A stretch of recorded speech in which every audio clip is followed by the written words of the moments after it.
இந்த மீரா மேல சிவா சொன்ன மாதிரி ஒரு கண்ணை வைக்கணும். ஏதோ ஒரு தப்பான இன்டென்ஷன்ல தான் இங்க திரும்ப திரும்ப இங்க வரப்போக இருக்கா என்று நினைத்தவன், எப்பதான் ஆபீஸ்க்கு திரும்ப போகணும், அப்பதான் இந்த மாதிரி கண்ட கண்ட கழிச்சடைங்களை எல்லாம் வீட்டுக்குள்ள வராதுங்க என்று மனதிற்குள் பொறுமியவன், சரியாழி இந்த ஒர்க்க பாரு, நான் இதோ வந்துடுறேன் என்று வேகமாக வெளியே செல்ல, போகும் அவனையே பார்த்து கொண்டிருந்தவள், எனக்கு என்னாச்சு பாஸ், ஏன் நீங்க என் பக்கத்திலே இருக்கணும்னு எனக்கு தோணுது. ஒரு செகண்ட் என்னை விட்டு நீங்க பிரிஞ்சு போனாலும் அதை என் மனசு தாங்கிக்கவே மாட்டேங்குதே. இந்த உறவுக்கு நான் என்ன பெயர் கொடுக்கறதுனோ எனக்கு தெரியல. ரொம்ப குழப்பமா இருக்குது பாஸ் என்று கண் கலங்கியவளின் கண்ணீர் வழிந்து லேப்டாப்பில் விழுந்தது. அவன் சென்று சிறிது நேரம் வரை அப்படியே அமர்ந்திருந்தவள் பின்பு அனைத்தையும் தூக்கி ஓரம் கட்டி வைத்துவிட்டு அவளது வேலையை பார்க்க தொடங்கினாள். ஏனென்றால் அந்த வேலையை சொல்லிவிட்டு சென்றது அர்ஜுன் ஆயிற்றே. அவன் சொல்வதை அவள் செய்யாமல் இருப்பாளா? மீண்டும் தன் வேலையில் கவனத்தை செலுத்தியவளுக்கு மதிய உணவு சாப்பிட வேண்டும் என்பது கூட மறந்து போனது. அர்ஜுனோ அவனது அறையில் வேலையில் மூழ்கி போக பொறுத்து பொறுத்து பார்த்த வீட்டின் பணியாளர் பின்பு அர்ஜுனின் அறை கதவை தட்ட, உள்ள வாங்க சார், மதிய லஞ்ச் ரூம்கே கொடுத்து விட்டுறவா? லஞ்சா? அதுக்குள்ளயா? டைம் ஆயிடுச்சு என்று மணியை பார்த்து விட்டு, சரி கொடுத்து விடுங்க என்று கூறினான். உடனே அவர் அங்கிருந்து செல்ல போகும் பொழுதே, ஒரு நிமிஷம், யாழினி சாப்பிட்டாச்சா? இன்னும் இல்ல சார். நீங்கெல்லாம் என்ன பண்ணிக்கிட்டு இருக்கீங்க? உங்களுக்கு எத்தனை தடவை தான் சொல்றது அவளுக்கு கரெக்ட் டைமுக்கு சாப்பாடு கொடுத்துருங்கன்னு? இல்ல பாஸ், நான் 1 மணி இருக்கும் போதே போய் கேட்டேன். ஆனா அப்போ பசிக்கலன்னு சொல்லிட்டாங்க. அதான். பசிக்கலன்னா அப்படியே விட்டுருவீங்களா? மறுபடியும் ஒரு 1/2 மணி நேரம் கழிச்சு போய் கேட்டு கொடுத்துருக்கலாம்ல. சரி, போய் 2 பேருக்குமே சேர்த்து லஞ்ச் எடுத்துட்டு வாங்க என்று கூற, உடனே அவரும் சரி என்று அங்கிருந்து சென்று விட்டார். அதே நேரம் தன்னுடைய லேப்டாப்பை மூடி வைத்துவிட்டு எழுந்த யாழினி அறைக்குள் நுழைய அவ்வளவு சீரியஸாக வேலை செய்து கொண்டிருந்தாள். சிறிது நேரம் அந்த கதவில் சாய்ந்தபடி கையை கட்டிக்கொண்டு அவளையே பார்த்து கொண்டிருந்தான் அர்ஜுன். ஏதோ ஒரு உந்துதலில் தன்னை யாரோ பார்த்து கொண்டிருப்பது போல தோன்றவும், உடனே நிமிர்ந்து பார்த்த யாழினி அந்த கதவில் சாய்ந்தபடியே அர்ஜுன் நிற்பதை பார்த்து ஒரு கணம் பதறிவிட்டாள். பாஸ், ஏதாச்சும் வேணுமா என்று கேட்க, அப்பொழுதும் அவன் எந்த பதிலும் சொல்லாமல் அமைதியாகவே நின்று அவளை பார்த்து கொண்டிருக்க அவளுக்கு ஒன்றுமே புரியவில்லை. ஐயோ, எதுக்கு இப்படி என்னையவே குறுன்னு பாத்துட்டு இருக்காரு? ஏதாவது 7:30 ஆயிடுச்சா என்று மனசுக்குள் நினைத்து கொண்டிருக்க, அதற்குள் பணியால் மதிய சாப்பாட்டை எடுத்துக்கொண்டு வரவும், அவன் பார்த்த பார்வையில் அங்கிருந்த டீப்பாயின் மேல் கொண்டு சென்று 2 பேருடைய சாப்பாட்டையும் வைத்துவிட்டு அவர் வெளியில் சென்று விட, அப்பொழுதுதான் அவன் எதற்காக தன்னை இப்படி முறைத்து பார்த்து கொண்டிருந்தான் என்பதே யாழினிக்கு புரிந்தது. அட கடவுளே, ரொம்ப லேட் ஆயிடுச்சா என்று பக்கத்தில் இருந்த செல்போனை எடுத்து மணி பார்க்க அது 3 என்று காட்டிக் கொண்டிருந்தது. இது வேறையா? ஏற்கனவே இந்த பாஸ் எதை வச்செல்லாம் என்ன திட்டலாம்னு காத்துக்கிட்டு இருப்பாரு. நீ இருக்கிற போதே இன்னும் 2 நாள், அந்த 2 நாளாவது அவர்கிட்ட திட்டு வாங்காம உன்னால இருக்க முடியாதா என்று யோசித்தவள் லேப்டாப்பை எடுத்து ஒரு ஓரமாக வைத்து விட்டு அவனை பார்த்து கேவலமாக ஒரு சிரிப்பு சிரித்து வைத்தாள். சாரி பாஸ், நான் வேலைதான் செஞ்சிட்டு இருந்தேன், பட் எனக்கு பசிக்கல அதான் என்று இழுக்க, அப்படியா? அப்போ உனக்கு சாப்பாடு வேண்டாமா? இல்ல பாஸ், இப்போ பசிக்குது. என்ன யாழினி, கரெக்ட் டைம்க்கு சாப்பிடணும்னு உனக்கு தெரியாதா? மெடிசின் போட்டுட்டு இருக்கல? Yes boss. நீ ஒண்ணு சின்ன குழந்தை கிடையாது, சாப்பிடலனா அடம் பிடிக்கிறேன்னு சொல்லி உனக்கு ஊட்டி விடுறதுக்கு என்றதும் அவள் மனசுக்குள்ளே, அப்படியே இவர் ஊட்டி விட்டுட்டாலும் என்று அவள் மனசாட்சி கூற, அதே நேரம் அர்ஜுனோ, நான் பேசும்போது கவனம் எப்பவும் என்கிட்ட தான் இருக்கணும். செகண்ட் டைம்லாம் ரிப்பீட் பண்ண மாட்டேன். அதே மாதிரி ஃபர்ஸ்ட் டைம் கொஸ்டின் கேட்கும் போதே எனக்கு ஆன்சர் வந்திருக்கணும், புரியுதா? சாரி பாஸ், இனிமே கரெக்ட் டைம்க்கு சாப்பிடுறேன். இத நீ எத்தனை தடவை இதுக்கு முன்னாடி சொல்லியிருக்கேன்னு யோசிச்சு பாரு என்றதும் அவள் தலையை குனிந்து கொண்டு அமைதியாக பார்க்க, அவளுடைய முகவாட்டத்தை பார்க்க முடியாத அர்ஜுனோ பின்பு மெதுவாக உள்ளே நுழைய, அவன் உள்ளே வந்ததும் கதவு ஆட்டோமேட்டிக்காக லாக்காகி கொண்டது. பின்பு சோஃபாவின் அருகே வந்தவன் அவளுக்கான லஞ்ச் பிளேட்டை கொண்டு சென்று அவள் கையில் கொடுத்து விட்டு, ஒழுங்கா சாப்பிடு. நீங்க சாப்பிடலையா பாஸ்? காலையிலே சொல்லிட்டேன், என் வேலையை பார்த்துக்க எனக்கு தெரியும், நீ முதல்ல உன் பிளேட்டை பார்த்து சாப்பிடு என்று கோபமாக கூறிவிட்டு பின்பு சோஃபாவில் சென்று அமர்ந்தவன் அவனுக்கான பிளேட்டை எடுத்து வைத்து சாப்பிடத் தொடங்கினான். இந்த பாஸ் இருக்காரே, எதையுமே சிரிச்சு மாதிரியே சொல்லவே மாட்டாரா? எப்ப பார்த்தாலும் சிடு சிடுன்னு மூஞ்சி வச்சுட்டு எரிஞ்சு எரிஞ்சு விழுறாரு. யாழினி, உனக்கு போய் இப்படி ஒரு பாஸ் வரணுமா? நீ எவ்வளவு ஜாலி டைப், உனக்கு இப்படி ஒரு சிடுமூஞ்சி பாஸ், என்ன கொடுமடா இது என்று புலம்பிக் கொண்டே சாப்பாடை சாப்பிட அதற்குள் அவளுக்கு பொறியேறிவிட்டது. அதில் தட்டை மெத்தை மேல் வைத்துவிட்டு பலமாக இரும்ப அவள் கண்களிலிருந்து கண்ணீர் வழிந்து கொண்டிருந்தது. அதை பார்த்து பதறியவன் வேகமாக சக்கில் இருந்த தண்ணீரை கிளாஸில் ஊற்றி கொண்டு சென்று அவள் கையில் கொடுத்துவிட்டு அவள் குடிக்கும் பொழுது தலையை தட்டி கொடுத்தான். அதை பார்த்து கொண்டே கடகடவென்று குடித்தவள் மனசுக்குள்ளேயே, பரவாயில்ல, நம்ம பாசுக்கு நம்ம மேலேயும் கொஞ்சம் பாசம் இருக்குது. அடியே, அது பாசம் இல்ல, அக்கறையா கூட இருக்கும். உன்னை அவர் வீட்டுல கூட்டிட்டு வந்து வச்சு வேலை வாங்கினதுக்கு உனக்கு ஏதாவது ஆயிடுச்சுன்னா நாளைக்கு உங்க அப்பா அம்மா தம்பி எல்லாம் உன் பாஸ்கெட்டு தானே வந்து பிரச்சனை பண்ணுவாங்க, அந்த அக்கறையில கூட இருக்கும் என்று அவளுடைய மனசாட்சி கூற, நீ முதல்ல போ, எப்ப பாரு என் பாச குறை சொல்றதே உனக்கு பழப்பா போச்சு. ஆமா, பெரிய ஊர்ல இல்லாத பாச அதிசயமா நீ கண்டுட்ட, சும்மா போவியா? அந்த மனுஷன் மருந்து காய்ச்சம் எப்பயாவது உன்கிட்ட சிரிச்சு பேசுறாரா? நீ என்னவோ அவரை தலை மேல தூக்கி வச்சுட்டு ஆடுற. அது அவரோட நேச்சரா கூட இருக்கலாம், அதுக்காக எந்த நேரமும் சிரிச்சு வழிஞ்சு பேசிக்கிட்டே இருக்கணும்னு அவசியம் கிடையாது. அதுவும் இல்லாம அவர் என்னோட பாஸ், நான் அவரோட பிஏ, என்கிட்ட அப்படியெல்லாம் சிரிச்சு பேசணும்னு அவருக்கு எந்த அவசியமும் இல்ல. அப்படியா? அப்போ அவரை நீ உன்னோட பாசா மட்டும்தான் பாக்குறியா? அவரு உன்ன பிஏவ மட்டும்தான் பாக்குறாரா என்று அவள் மனசாட்சி கொஞ்சம் அழுத்தி கேட்க அதற்கு பதில் சொல்ல முடியாமல் அமைதியாக இருந்தான். அதே நேரம், யாழினி என்று கத்தியவன், உன் சிந்தனை எங்கதான் இருக்கு? எவ்வளவு நேரமா உன்னை கூட்டிட்டு இருக்கேன். Sorry boss. இப்போ ஓகேவா? ஓகே பாஸ் என்றதும் அந்த கிளாஸை வாங்கி கீழே வைத்து விட்டு அவள் முகத்தை பார்க்க கண்களிலிருந்து வழிந்த கண்ணீர் அப்படியே இருந்தது. அதை தன்னுடைய இடது கையால் துடைத்து விட்டு சாப்பிடும்போது சாப்பாட்டுல கவனத்தை வச்சு சாப்பிடு, சிந்தனை வேற எங்கேயாவது இருந்துச்சுன்னா இப்படித்தான் ஆகும்.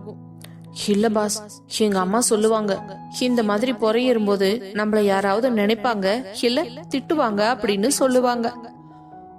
ஆமா, உன்னை ஒரு 108 பேர் இங்க நினைக்கிறாங்க, அதுவும் இல்லாம உன்னை திட்ட வேற செஞ்சுக்கிட்டு இருக்காங்களா? பேசாம சாப்பிடுவியா? என்ன பாஸ், அதுக்குன்னு ஒரு ஆள் கூடமா என்ன நினைக்க மாட்டாங்க? அந்த அளவுக்கு மோசமா போயிட்டேனா இந்த யாழினி? யாழினி, தேவையில்லாம பேசாம அமைதியா சாப்பிடுற வழிய பாரு. சரி, இப்போ உன்னோட கால் பெயின் எப்படி இருக்கு? பரவாயில்ல பாஸ், காலையில சிவா நான் வந்து மருந்து வச்சு கட்டிட்டு போனதுக்கு அப்புறம் எனக்கு நல்லாவே பெயின் குறைஞ்சிருக்கு. இப்ப கொஞ்சம் நார்மலா வாக் பண்ண கூட முடியுது. அப்படியா? அப்புறம் ஏன் இன்னும் பேஷண்ட் மாதிரி பெட்லயே உட்கார்ந்துட்டு இருக்க என்றதும் அவனை பார்த்து திருத்திருவென்று முடித்தவள், அப்பொழுதுதான் தான் உணர்ச்சி வசப்பட்டு தனக்கு வழி இல்லை என்று சொல்லிவிட்டோமே என்ற உண்மையை அவளுக்கு புரிய வந்தது. யாழினி, 2 நாளா நீ வலி இருக்குன்னு போய் சொல்லி உன் பாச எப்படி எல்லாம் ஏமாத்திக்கிட்டு இருந்த. இப்ப என்னடானா நீ ஏன் உளறி வச்சுட்ட? போ, இதுக்கு மேல நீ வலிக்குதுன்னு சொன்னா கூட நம்ப மாட்டாரு. என்னடி இப்படி சொதப்பி வச்சுட்ட என்று யோசித்துக் கொண்டிருந்தவள், இல்ல பாஸ், நேத்து வரைக்கும் வலி இருந்தது என்னவோ உண்மைதான். இப்போ காலையில இருந்து கொஞ்சம் பெட்டர். முன்ன மாதிரி நடக்கும்போது ரொம்ப வலி இல்ல, லேசான வலிதான் என்று அசடு வழிந்து கொண்டே கூற, சரி சாப்பிடு என்றவன் மீண்டும் அவனிடத்தில் சென்று அமர்ந்து சாப்பிடத் தொடங்கினான்.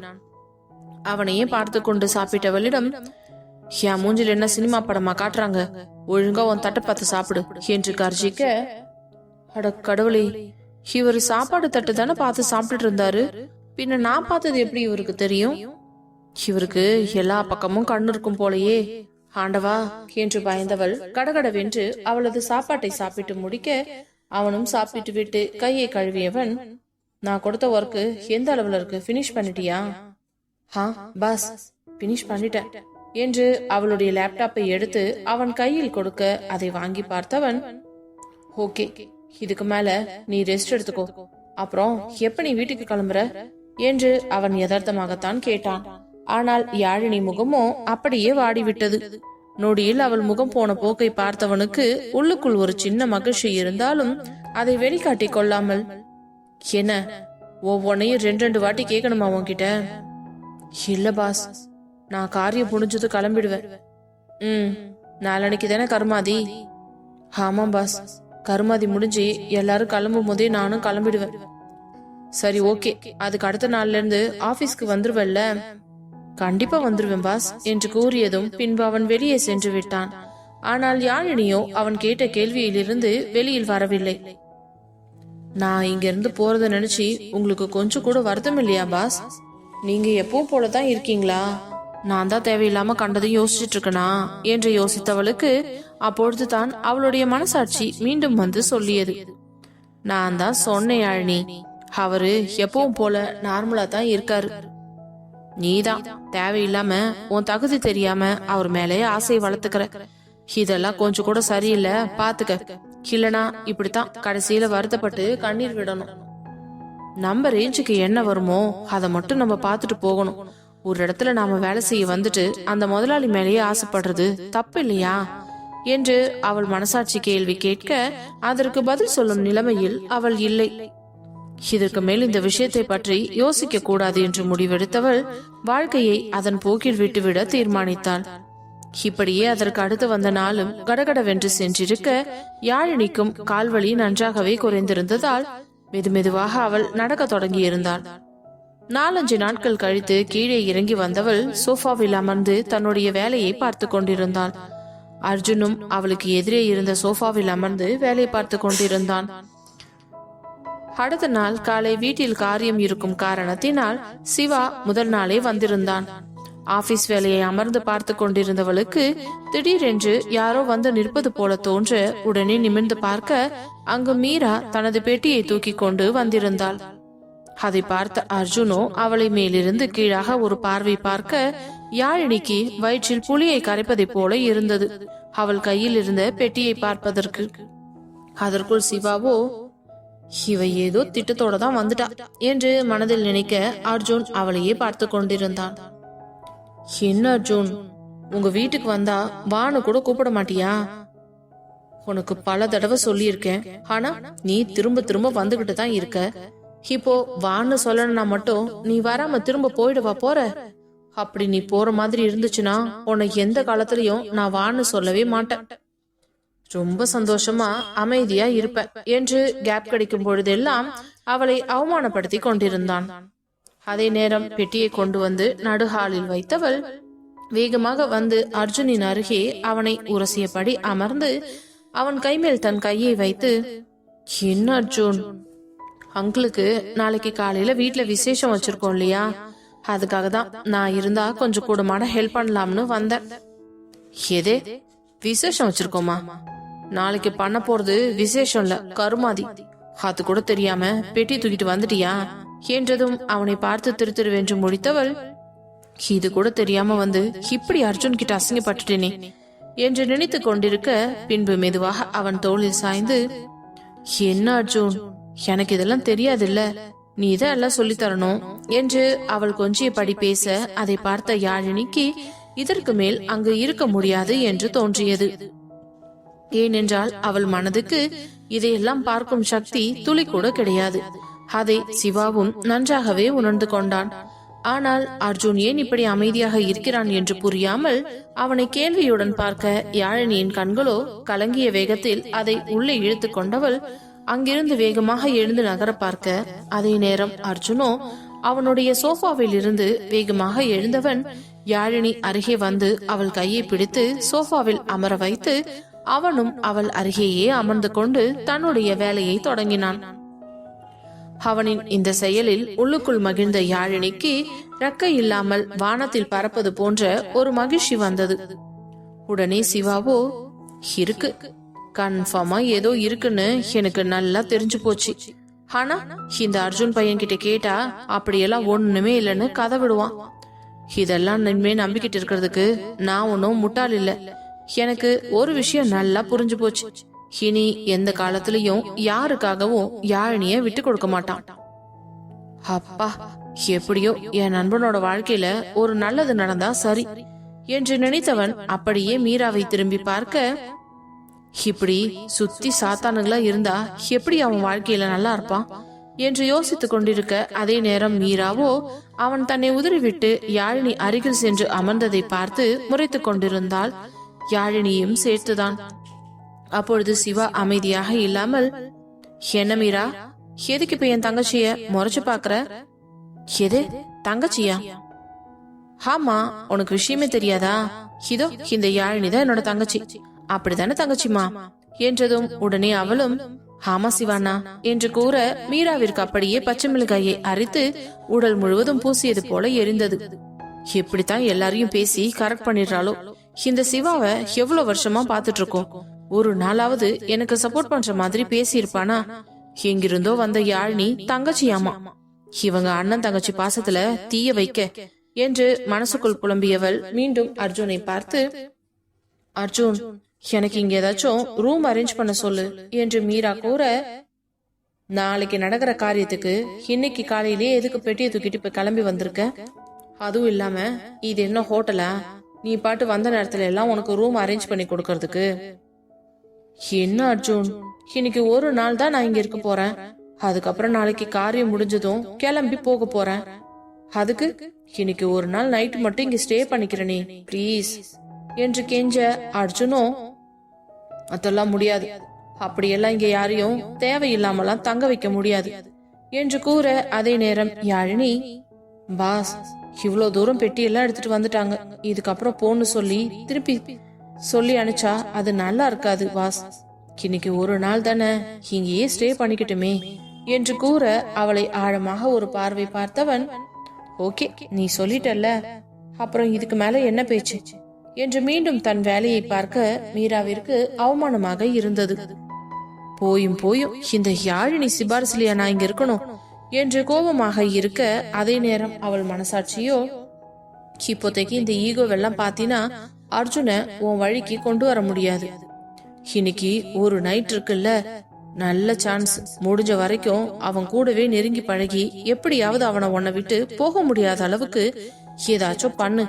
தேவையில்லாம வீம்பு காட்டினா இப்போ வீட்டை விட்டு நீ வெளியே போக வேண்டியதுதான் வரும். அப்புறம் அர்ஜுனோட இருக்கிற வாய்ப்பு இதுக்கப்புறம் நீ நினைச்சு பார்த்தா கூட கிடைக்காது என்று அவள் மனசாட்சி கூறியதும் அவளும் உடனே தன் முகபாவனையை மாற்றிக்கொண்டு, ஓகே யாழினி, என்னோட ரூம். ஒரு நிமிஷம் மேடம் என்றவள் பின்னாடி திரும்பி பார்க்க, அங்கிருந்த பணியாள் ஒருவர் வந்து பக்கத்தில் நிற்க, கீழே இருக்க ரூமுக்கு இவங்களை கூட்டிட்டு போங்கக்கா, அங்கேயே ஸ்டே பண்ணிக்கிட்டோம் என்று கூற, உடனே மீராவோ, யாழினி எதுக்கு நான் கீழே இருக்கணும்?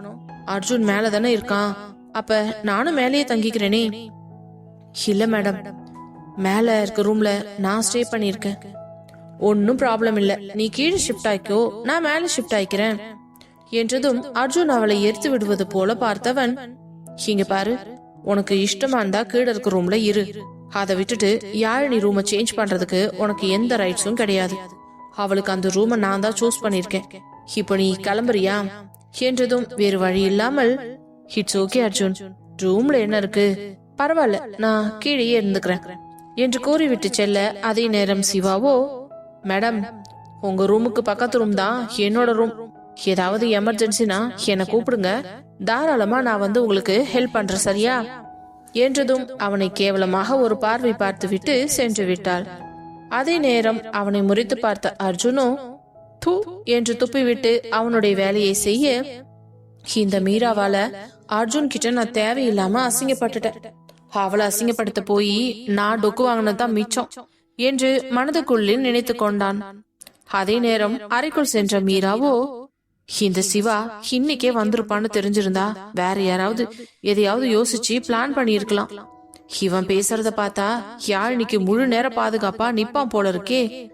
அண்ணனா அண்ணன், பெரிய அண்ணன், தங்கச்சி எங்க இருந்துதான் எனக்குன்னு வந்து சேர்ந்துங்களோ தெரியல என்று அந்த அறையிலேயே குட்டி போட்ட பூனை போல சுத்தி கொண்டிருந்தவள் அங்கிருந்த பணியாளர் வெளியே செல்லும் பொழுது, ஹலோ, என்ன நீ பாட்டுக்கு வெளியில போனா என்ன அர்த்தம்? சொல்லுங்க மேடம், என்ன பண்ணணும்? என்னோட லக்கேஜ் எடுத்து அந்த கபோர்ட்ல வை. சரிங்க மேடம். எல்லாம் சொல்லி சொல்லிதான் செய்வீங்க, irresponsible idiots என்று கூறிவிட்டு மெத்தையில் சென்று பொத்தென்று அமர்ந்தவள், எப்படி அர்ஜுனை தன் வழிக்கு கொண்டு வர வேண்டும் என்று தீவிரமாக திட்டம் போட ஆரம்பித்தாள்.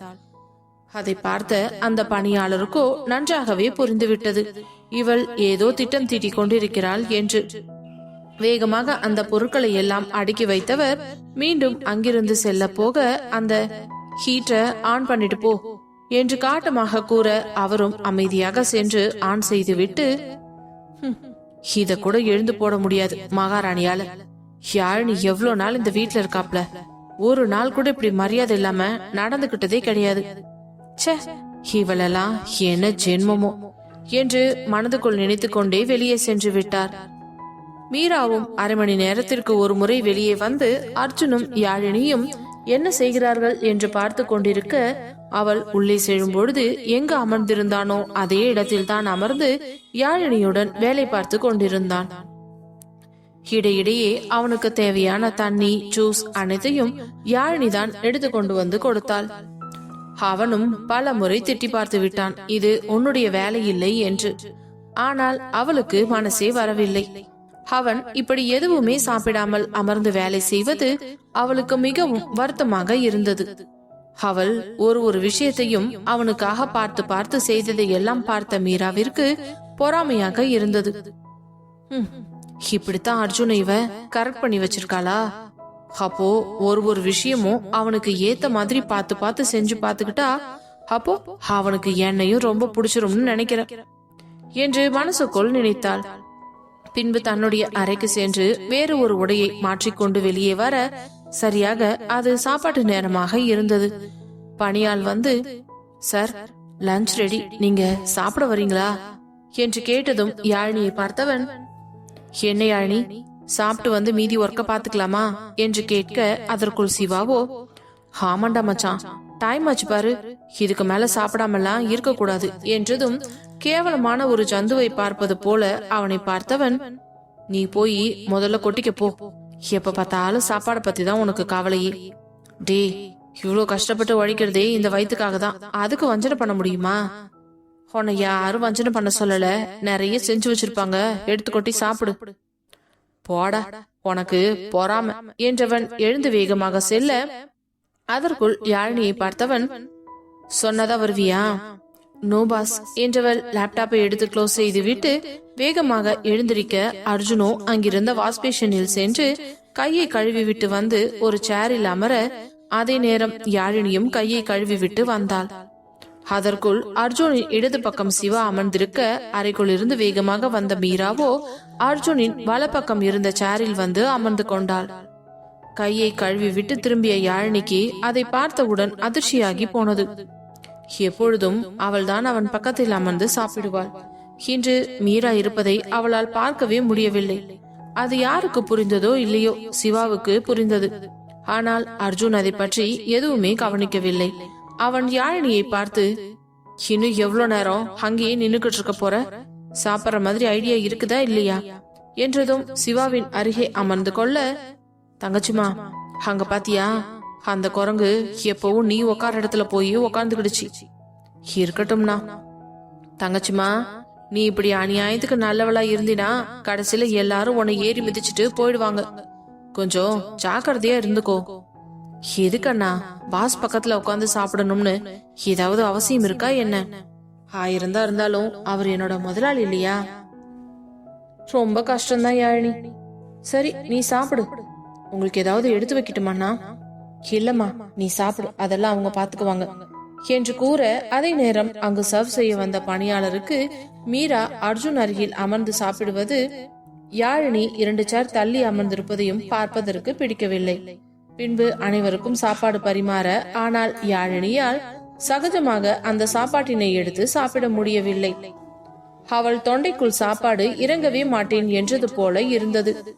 அதே நேரம் அர்ஜுன் மீரா அமர்ந்ததை கவனிக்காமல், எல்லாம் இல்லை, கவனிக்கத்தான் செய்தான். இருந்தாலும் இப்பொழுது இங்கு அவள் அமர்வதால் என்ன நடந்துவிடப் போகிறது என்று அவனும் கொஞ்சம் அலட்சியமாக இருக்க, இப்பொழுதுதான் யாழினியின் முகத்தை பார்த்தான். அவள் முகம் மிகவும் வாடி போய் சரியாக சாப்பிடாமல் தட்டில் கையை வைத்து கோலம் போட்டுக் கொண்டிருப்பதை கவனித்தவனுக்கு ஏதோ ஒன்று உரைக்க, அப்பொழுதுதான் சிவா சொல்லியது அவனுக்கு ஞாபகத்திலேயே வந்தது. மீரா இருக்கிற வரைக்கும் நம்ம யாழினி கூட க்ளோஸா இருக்கிற மாதிரி தான் இருந்தாகணும், வேற வழியே கிடையாது என்று யோசித்தவன் வேகமாக அவனது சேரில் இருந்து எழுந்திருக்க, உடனே மீராவோ, என்னாச்சு அர்ஜுன், ஏதாச்சும் வேணுமா? நான் போய் எடுத்துட்டு வரவா? நான் உன்கிட்ட கேட்டனா? உன் தட்டை பார்த்து சாப்பிடு, தேவையில்லாம என் விஷயத்துல தலையிடாத என்றவன் சிவாவை பார்த்து, டேய் எழுந்துடா. என்னடா மச்சான், சாப்பிட்ற நேரத்துல இப்படி தொல்லை பண்ற? சாப்பிடுறவங்களை எழுப்ப கூடாது, அது எவ்வளவு பெரிய பாவம் தெரியுமா? அந்த வெங்காயம் எல்லாம் எங்களுக்கு தெரியும், நீ முதல்ல எழுந்திருச்சு கொஞ்சம் எட்ட வரியா என்று கேட்க, அவன் யோசனையுடனேயே எழுந்து எட்டே நகர்ந்து நிற்க, அவனது தட்டை அர்ஜுன் சேரின் அருகே தள்ளி வைத்துவிட்டு அர்ஜுனுடைய தட்டை எடுத்து சிவாவின் சேரில் அமர்ந்து கொண்டு அவன் சாப்பிட தொடங்க, அப்பொழுதுதான் சிவாவிற்கு அர்ஜுன் ஏன் அப்படி கூறினான் என்பதே புரிந்தது. இதையெல்லாம் பார்த்து கொண்டிருந்த பணியாட்களுக்கு மிகுந்த சந்தோஷம். அதே நேரம் அர்ஜுனின் செய்கை அவர்களுக்கு கொஞ்சம் சந்தேகத்தையும் வரவழைத்தது. யாழினியின் மேல் அர்ஜுன் அதிக உரிமை எடுத்துக்கொள்வது போலவும் அதிகமாக பாசத்தை காட்டுவது போலவும் அவர்களுக்கு தோன்றியது. உண்மையை சொல்ல போனால் யாழினி இந்த வீட்டுக்கு மருமகளாக வந்தால் அவர்கள் மிகவும் சந்தோஷப்படுவார்கள். ஆனால் தன்னுடைய பாஸ் அதற்கெல்லாம் இடம் கொடுப்பாரா என்றுதான் அவர்களுக்கு புரியவில்லை. ஆனால் இப்படியெல்லாம் நடப்பதை பார்க்கும் பொழுது அவர்களுக்கு மிகுந்த சந்தோஷமாக இருந்தது. அதே நேரம் மீராவிற்கோ மிகுந்த அசிங்கமாக இருந்தது. தன் அருகில் வந்து அமர்ந்து சாப்பிட ஆரம்பித்த அர்ஜுனையே பார்த்து கொண்டிருந்தாள் யாழினி. அவள் மனதிற்குள் சொல்ல முடியாத ஒரு மகிழ்ச்சி வந்தது. அப்பொழுது அவள் பக்கம் திரும்பியவன் மெதுவாக அவள் காதில் குனிந்து, இப்ப நீ சாப்பிட போறியா இல்ல நானே எடுத்து ஊட்டி விடட்டுமா என்றதும் ஆ என்று திருத்திருவென்று முடித்தவள், இல்ல பாஸ், நானே சாப்பிட்டுக்கிறேன். குட், ஒழுங்கா சாப்பிட்ற வழிய பாரு என்றதும் யாழினி முகத்தில் ஒரு சிரிப்பு வந்தது. திடீரென்று அவள் முகம் பிரகாசமாவதை மீராவும் சிவாவும் பார்த்து கொண்டு தான் இருந்தனர். அதற்கு பிறகு அவள் சந்தோஷமாகவும் திருப்தியாகவும் சாப்பிட்டாள். அதை அர்ஜுனும் ஓரக்கண்ணால் பார்த்து கொண்டு தான் இருந்தான். அவன் உதட்டோரம் வந்த புன்னகையை கூட அவன் மீசை மறைத்து வைத்தது போல பட்டென்று முகபாவனையை மாற்றிக்கொண்டவன் வேகமாக சாப்பிட்டு விட்டு எழுந்து கை கழுவி பின் தன் அறைக்கு போய்விட்டான். உடனே சிவாவோ, யாழினி என்று ஆள்காட்டி விரலை காட்ட, அண்ணா பிளீஸ் என்று அவளும் கண்களை கெஞ்ச, சரி சரி சாப்பிடு என்று கூறினான். அதற்கு பிறகு பணியாட்களை பார்த்து, இன்னைக்கு லஞ்ச் மெனுவை யார் சூஸ் பண்ணது என்று கேட்க, உடனே யாழினியை பார்த்தவர், நம்ம யாழினி தான் சார் சூஸ் பண்ணாங்க. வாவ், என் தங்கச்சி சூஸ் பண்ணதா? அதான் மெனு ஒன்னும் பர்ஃபெக்டா மேட்ச் ஆயிருக்கு, டேஸ்ட் கூட அல்டிமேட்டா இருக்கு. ரொம்ப தேங்க்ஸ் சார். இங்க பாருங்க அக்கா, நான் உங்களோட வயசுல சின்ன பையன்தான், நீங்க என்ன சாருன்னுலாம் கூப்பிட தேவையில்லை. ஐயோ என்ன சார், நீங்க முதலாளியோட ஃப்ரெண்டு, உங்களை எப்படி மரியாதை இல்லாம கூப்பிட முடியும்? நீங்க என்ன தம்பினே கூப்பிடுங்க, நான் உங்களை அக்கான்னு கூப்பிடுறேன். என்ன தம்பி நீங்க, யாழினி கூட எங்களை எல்லாம் அக்கான்னு தான் கூப்பிடும். அப்படியா? அப்போ என் தங்கச்சிமா என்ன சொல்றாங்களோ அதைத்தான் நானும் செய்ய முடியும். கரெக்ட் தானே தங்கச்சி? கரெக்ட் தான் அண்ணா என்று புன்னகையுடன் கூற, இதையெல்லாம் பார்த்து கொண்டிருந்த மீராவால் சகித்து கொள்ள முடியவில்லை. அறைக்கு செல்ல நினைத்தவள் பின்பு என்ன நினைத்தாலோ தெரியவில்லை. யாழினியை பார்த்து நக்கலாக சிரித்துவிட்டு மேலே அர்ஜுன் இருக்கும் அறையை நோக்கி சென்று கொண்டிருந்தாள். அவள் செல்வதை பார்த்த யாழினிக்கு மனசே சரியில்லை. இப்போ இவங்க எதுக்கு நம்ம அர்ஜுன் சார் ரூமுக்கு போறாங்க என்று யோசித்துக் கொண்டிருக்க, அதே நேரம் சிவாவோ கண்ணை காட்ட, அதை புரிந்து கொண்டவள் எழுந்து கை கழுவி விட்டு எப்படி அர்ஜுன் அறைக்கு செல்வது என்று யோசித்துக் கொண்டே இருந்தவளுக்கு திடீரென்று ஏதோ ஞாபகம் வந்தவளாக கிச்சனுக்கு சென்று ஒரு கிளாஸ் சுடுதண்ணியை எடுத்துக்கொண்டு அவளும் அவனுடைய அறையை நோக்கி சென்றாள். அதற்குள் அறை கதவை திறந்து கொண்டு உள்ளே சென்ற மீரா, அர்ஜுன் அங்கே யாரிடமோ போனில் பேசிக் கொண்டிருப்பதை பார்த்தவள் மெதுவாக அவன் பின்னே சென்று அவனை பின்னால் இருந்து இறுக்கமாக அணைத்துக் கொண்டாள். அதில் ஒரு நிமிடம் டென்ஷன் ஆனவன் போனை கட் செய்துவிட்டு, என்ன பண்ணிக்கிட்டு இருக்க மீரா என்று அவளை தன்னிடமிருந்து பிரிக்க நினைக்க, அர்ஜுன், நான் உன்கிட்ட ஒரு முக்கியமான விஷயம் பேசணும், தயவு செஞ்சு நான் பேசுறத நீ கொஞ்சம் அமைதியா கேளு. உன் முன்னாடி என்னால பேச முடியல, அதான் பின்னாடி நின்னு பேசிக்கிட்டு இருக்கேன். அதுக்கு இப்படி புடிச்சுக்கிட்டு தான் பேசணுமா? நீ என்ன புடிச்சிட்டு இருக்கிறதே எனக்கு கொஞ்சம் கூட பிடிக்கல. தயவு செஞ்சு எட்ட போய் நின்னு பேசு பிளீஸ் அர்ஜுன். ஏன் எப்ப பார்த்தாலும் எரிஞ்சு எரிஞ்சு விழுற? உனக்கு நான் அந்த அளவுக்கு வேண்டாதவளா போயிட்டேனா அர்ஜுன்? ஏண்டா என்னோட ஃபீலிங்ஸ புரிஞ்சுக்கவே மாட்ற? நான் இன்னும் உன்னை லவ் பண்ணிட்டு தான் இருக்கேன் தெரியுமா என்று அவள் சொல்லிய வார்த்தை யாழினி அந்த அரைக்கதவை திறந்து கொண்டு உள்ளே வரும் நேரம் அவளுக்கு தெளிவாக கேட்டது. அதில் அப்படியே ஒரு கணம் அவள் அதிர்ச்சியுடன் நின்றுவிட, அதே நேரம் யாழினியை பார்த்த மீராவோ வேண்டுமென்றே நம்ம 2 பேரும் ஒரு காலத்துல எப்படியெல்லாம் லவ் பண்ணோம் அர்ஜுன், எல்லாத்தையும் மறந்துட்டியா? இப்போ என்ன பார்த்தாலே எரிஞ்செரிஞ்சு பேசுற. நான் உனக்கு பண்ணது பெரிய துரோகம்தான், நான் இல்லைன்னு சொல்லல. அப்ப ஏதோ புத்தி கெட்டு போய் அப்படி பண்ணிட்டேன். ஆனா இப்போ எனக்கு எல்லாமே நல்லா புரியுது. நான் ஒன்னு தாண்டா லவ் பண்றேன். எனக்கு உன் மேலதான் இன்ட்ரெஸ்ட் இருக்கு. உன்னதான் கல்யாணம் பண்ணிக்கணும்னு ஆசைப்படுறேன் என்று கூறவும், அதே நேரம் அந்த வார்த்தையை கேட்ட யாழினியால் தாங்கிக் கொள்ளவே முடியவில்லை.